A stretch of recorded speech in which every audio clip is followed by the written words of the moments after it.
കോതമംഗലം ഉപജില്ലാ school മീറ്റിനെത്തിയ LP school വിദ്യാർത്ഥി തെരുവുനായയുടെ ആക്രമണത്തിനിടയായി. ഇതേ തുടർന്ന് ഈ താരം ഉൾപ്പെട്ട റിലേ ടീമിന് കായികമേളയിൽ പങ്കെടുക്കാൻ കഴിഞ്ഞില്ല. ചൊവ്വാഴ്ച കായികമേള നടക്കുമ്പോഴും ഇതേ നായ ഗ്രൗണ്ടിന് സമീപം വിലസുകയായിരുന്നു.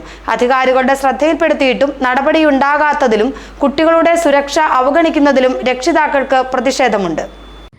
കോതമംഗലം MA കോളേജിന്റെ ഗ്രൗണ്ടിലാണ് ഉപജില്ലാ കായികമേള നടക്കുന്നത്. ഇവിടെ അലഞ്ഞുതിരിയുന്ന നായയാണ് കുഞ്ഞ് കായിക താരത്തെ കടിച്ചത്. മാലിപ്പാറ ഫാത്തിമ മാത UP സ്കൂളിലെ 2ാം ക്ലാസ് വിദ്യാർത്ഥിയായ നൂഹാണ് ആക്രമണത്തിനിരയായത്. തുടർന്ന് നൂഹിനെ ആശുപത്രിയിലെത്തിച്ച് ചികിത്സ നൽകി. തിങ്കളാഴ്ച സന്ധ്യയ്ക്കാണ് സംഭവമുണ്ടായത്. LP കിഡ്സ് വിഭാഗത്തിലെ റിലേ ടീം അംഗമായിരുന്നു നൂഹ്. വെളിച്ചക്കുറവ് മൂലം മത്സരം മാറ്റിവച്ചിരുന്നു. ഇതിനുശേഷമാണ് നൂഹിന് കടിയേറ്റത്.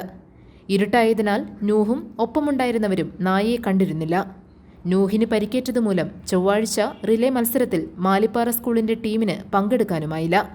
ഇന്നലെ ഏകദേശം 4 മണിയോടെ ഇവിടുത്തെ ഏതാണ്ട് ഒരു പരിപാടി കഴിഞ്ഞിട്ട് റിലേ മത്സരം നടത്താൻ വേണ്ടി 2.5 മണിക്കൂർ ആലോചിച്ച ശേഷമാണ് 6 മണിക്കാണ് ഇവിടെ റിലേ നടത്താൻ വേണ്ടി അധികാരികളോട് ആലോചിക്കുന്നത്. അതിനുശേഷം കുട്ടികളെ ട്രാക്ക് കൊണ്ട് ഇരുത്തിയതിന് ശേഷം അത് കുട്ടികൾക്ക് ട്രാക്ക് കാണാൻ പറ്റാത്തതുകൊണ്ട് അത് വേണ്ടെന്ന് വെച്ച് അവസാനിപ്പിച്ചു.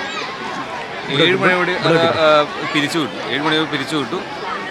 അപ്പോൾ 7 മണിക്ക് ശേഷം ഇവിടെ ഉണ്ടായിരുന്ന സ്ഥിരമുള്ള പട്ടി, ഒരു വെളുപ്പും കറുപ്പും നിറത്തിലുള്ള പട്ടിയാണ്. ആ പട്ടി ഒരു മാലിപ്പാറയുള്ള സ്കൂളിൽ നിന്ന് ഒരു കുട്ടിയെ കടിക്കുകയും കുട്ടി ഹോസ്പിറ്റലിൽ അഡ്മിറ്റ് ആവുകയും ചെയ്തു. ഒന്നിലേറെ നായകൾ ഗ്രൗണ്ടിന് സമീപത്ത് അലഞ്ഞുതിരിയുന്നുണ്ടായിരുന്നു. ഇതിൽ ഒരെണ്ണമാണ് നൂഹിനെ കടിച്ചത്.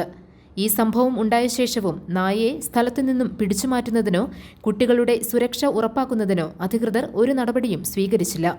പിറ്റേ ദിവസം കായികമേള നടക്കുമ്പോഴും ഈ നായയും മറ്റ് നായകളും ഗ്രൗണ്ടിന് സമീപത്തു തന്നെ ഉണ്ടായിരുന്നു. അധികൃതരുടെ അലംഭാവത്തിൽ രക്ഷിതാക്കൾ പ്രതിഷേധം അറിയിച്ചു. ഇന്നും ആ പട്ടി ഗ്രൗണ്ടിൽ കൂടെ ഓടി നടക്കുന്ന സ്ഥിതിയാണുള്ളത്. കുട്ടികൾ ആകെ പേടിച്ചാണ് ഇവിടെ കായിക മത്സരത്തിൽ ഇവിടെ പങ്കെടുക്കാൻ വരുന്നത്. ഇനിയെങ്കിലും അധികാരികൾ ഇങ്ങനത്തെയുള്ള അവസരങ്ങൾ ഉണ്ടാകാൻ നോക്കണം. കായികാധ്യാപകരുടെ നിസ്സഹകരണ സമരം മൂലമാണ് മത്സരം വൈകിയതും മാറ്റിവെക്കേണ്ടി വന്നതും. GTV news, Kothamangalam.